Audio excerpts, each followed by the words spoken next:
Sebelum melanjutkan video ini, jangan lupa klik like and subscribe.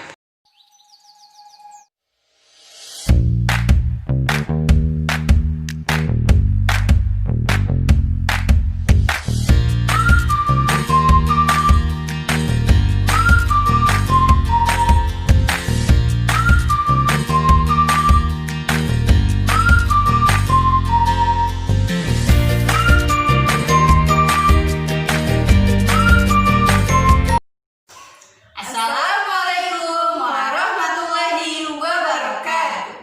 Apa kabarnya hari ini? Alhamdulillah, semakin bahagia, sukses, mulia, Allahu Akbar. Bagaimana hari ini, masih semangat kan? Kalau begitu, sebelum kita belajar, mari kita memfokuskan pikiran kita. Dengan itu, Bu Ratu dan Bu Dia punya sedikit nih. Kita akan memberikan kalian beberapa tepukan. Tepukan yang pertama adalah 1, 2, 3, 4. Oke?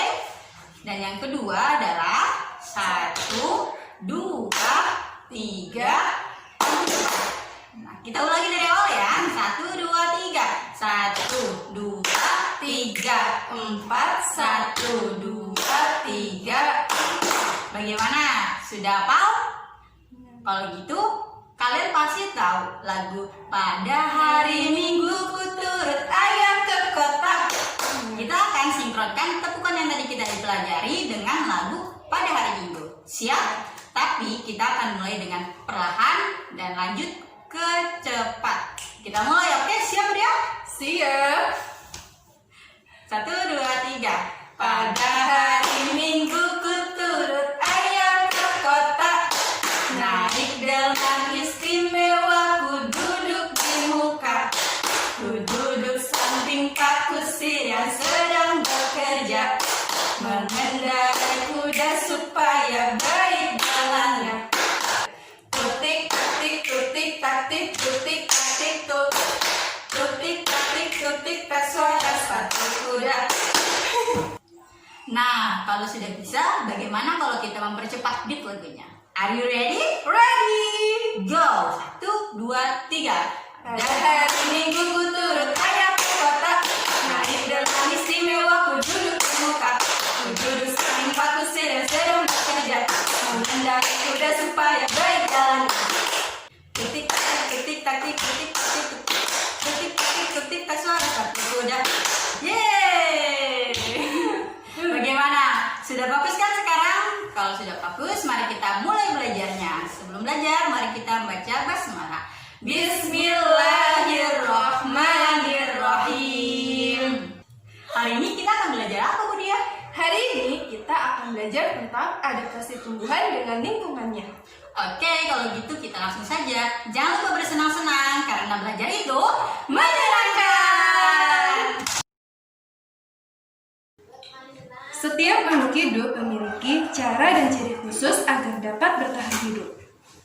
Penyesuaian diri makhluk hidup agar dapat bertahan hidup disebut dengan adaptasi. Begitu juga dengan tumbuhan. Tumbuhan memiliki habitat yang berbeda-beda. Tumbuhan memiliki cara yang unik untuk menyesuaikan diri dengan lingkungannya agar dapat bertahan hidup. Seperti pohon jati.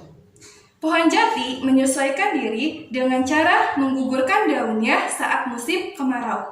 Tujuannya agar tidak terjadi penguapan yang berlebihan yang dapat menyebabkan tumbuhan kekurangan air dan mati. Nah, ada juga tanaman kaktus. Habitat asli tanaman ini adalah tanah yang kering seperti gurun. Karena itu, tanaman ini menyesuaikan diri dengan kondisi lingkungannya yang kering dan panas. Kaktus dapat bertahan hidup di daerah gurun karena mampu mengatur penggunaan air secara efektif. Hal tersebut dapat terjadi karena kaktus memiliki beberapa ciri khusus. Yang pertama, batang tebal karena tersusun atas jaringan spons. Jaringan spons di dalam batang menyebabkan kaktus mampu menyerap air hujan dalam jumlah yang besar sebagai persediaan minum pada musim kering. Selain itu, pada permukaan batang terdapat lapisan lilin untuk mencegah penguapan. Yang kedua, akar yang panjang dan banyak. Akar kaktus berukuran panjang dan banyak, menyebar ke beberapa sentimeter di bawah permukaan tanah. Nah, akar mempercepat kaktus untuk menyerap air hujan yang sesekali turun. Dan yang terakhir atau yang ketiga adalah daun berbentuk duri. Bentuk daun kaktus berupa duri sehingga dapat mengurangi penguapan. Selain itu, duri-duri tersebut dapat menangkap titik-titik embun sehingga melindungi kaktus dari kekeringan. Duri juga berfungsi sebagai alat pertahanan dari hewan pemakan daun. Selanjutnya, tanaman teratai. Tanaman teratai merupakan tumbuhan air. Akar dan batang teratai terdapat di dalam air. Sedangkan helai daun dan bunganya mengapung di permukaan air. Meskipun terendam di dalam air, teratai bisa hidup dan tidak mudah busuk seperti tumbuhan lainnya. Hal tersebut karena teratai memiliki ciri khusus yang membantu mengatasi kelebihan air pada tubuh. Yang pertama, memiliki daun yang berukuran lebar. Ukuran daun yang lebar pada teratai dapat mempercepat proses penguapan, sehingga kandungan air di dalam tubuh menjadi seimbang. Permukaan daun dilapisi lilin. Adanya lapisan lilin pada permukaan daun menyebabkan daun teratai tidak basah oleh air sehingga proses penguapan tidak terganggu. Selanjutnya, teratai memiliki banyak rongga udara pada akar dan batangnya.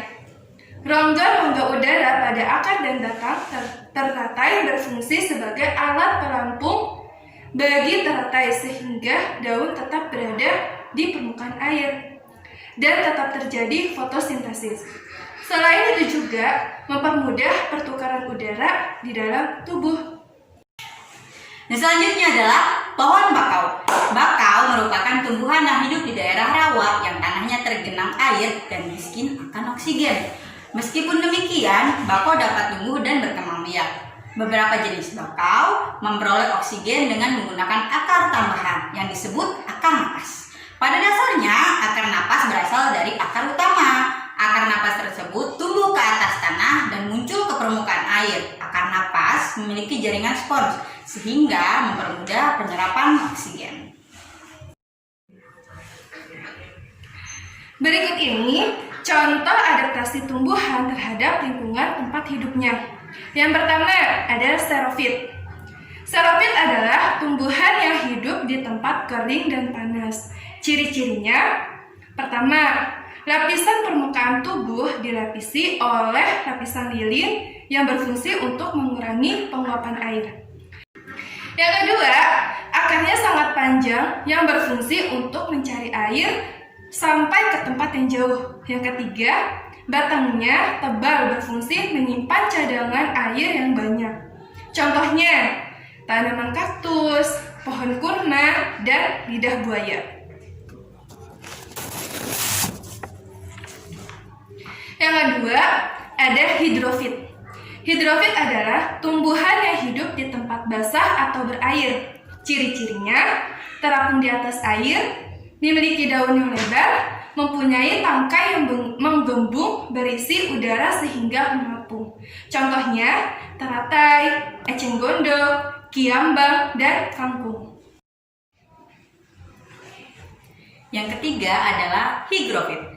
Higrofit adalah tumbuhan yang hidup di tempat lembab. Higrofit banyak tumbuh di hutan hujan tropis. Ciri-cirinya, yang satu, daunnya tipis dan lebar. Nah, yang kedua, pada permukaan daunnya terdapat banyak stomata, sehingga proses penguapan airnya berlangsung cepat. Contohnya seperti tumbuhan paku dan lumut. Nah, yang terakhir atau yang keempat adalah halofit.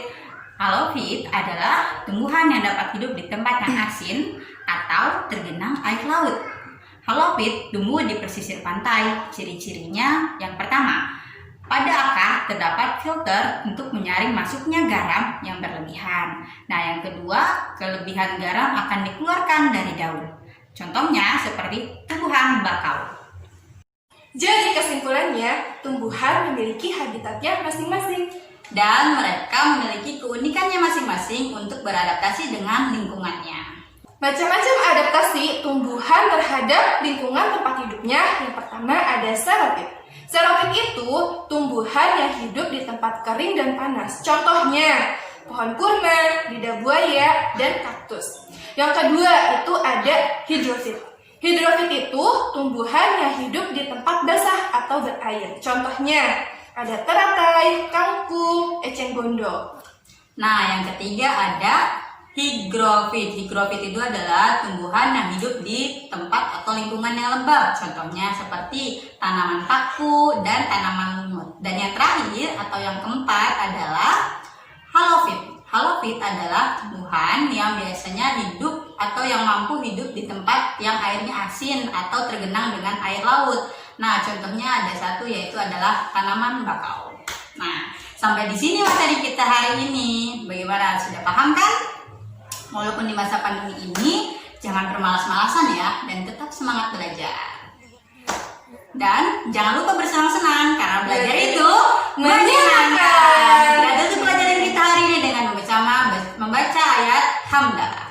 Alhamdulillahirabbil alamin.